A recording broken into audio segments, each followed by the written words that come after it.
Hello అండి. అందరూ ఎలా ఉన్నారు? బాగున్నారా? ఇవాళ మా ఊర్లో జరిగే కన్పూరు ముత్యాలమ్మ జాతరకి వెళ్తూ ఉన్నాము.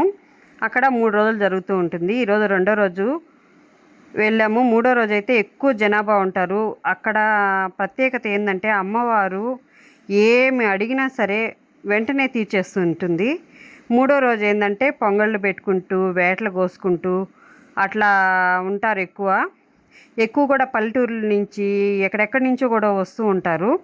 అందుకే రెండో రోజు అంత రష్ ఉండదు కాబట్టి అందుకని ఈరోజు వెళ్తున్నాను. అంటే మూడో రోజు వచ్చినట్టు రెండో రోజు ఎక్కువ రారు. మూడో రోజు అయితే ఎంత రద్దీగా ఉంటుందోను. తర్వాత మేము వెళ్తూ ఉంటే బస్సులో చాలా బస్సులు వేశారు. అక్కడ వాటర్ ప్యాకెట్స్, మజ్జిగ అవన్నీ కూడా ఇస్తూ ఉన్నారు. చూడండి ఎంత రద్దీగా ఉంటుందోనో.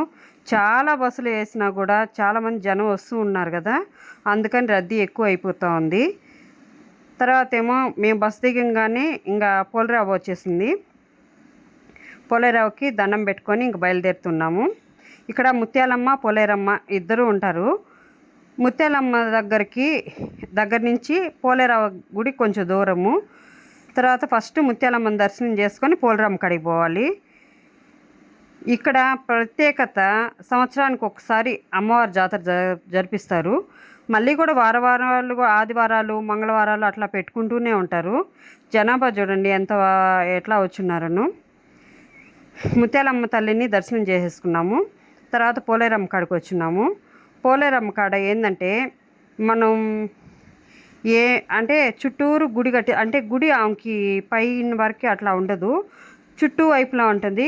ఆమెకి ఏం చెప్పిందంటే ఎండకి ఎండుతూ వానకు తడుస్తూ ఉండాలి, అందుకని నాకు గోపురం అవసరం లేదు అని చెప్పేసరికి అట్లాగే ఉంచేస్తారు. తాటాకులతో అమ్మవారిని చేసి అక్కడ పెడతారు. అందుకే అమ్మవారిని పోలేరమ్మ నిలుపు అనేసి ఫస్ట్ రోజు పెడతారనమాట. అమ్మవారు ఎంత కళగా ఉన్నదో అసలు. మనం ప్రతి ఒక్కరు కూడా ఇక్కడికి వచ్చేవాళ్ళు పొటేల్లో అట్లా కోసుకుంటాము అనేసి అనుకుంటూ ఉంటారు కదా. ఇద్దరి దగ్గర పెడతారు. ఇప్పుడు ముత్యాలమ్మ కాడ పెట్టేసి ఇక్కడ పెట్టకుండా అట్లా ఉండరు. అమ్మవారి కాడ ఈ అమ్మవారి కాడ ఇద్దరి కాడ మొక్కు ఉంటుంది. అందుకని అందరూ ఇక్కడ వేటలు కోస్తూ ఉంటారు, అక్కడ వేటలు కోస్తుంటారు. ఒక ఊర్లోనో అంటే 2 వీధులు దాటితే, అంటే కొంచెం నడిచిపోవాలి పోలరావు దగ్గరికి. ఎంత కోలాహలంగా జాతర చాలా బాగా జరుపుతూ ఉన్నారు.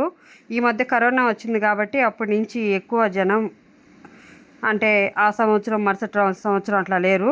ఈ సంవత్సరం అయితే చాలామంది జనం వచ్చారండి.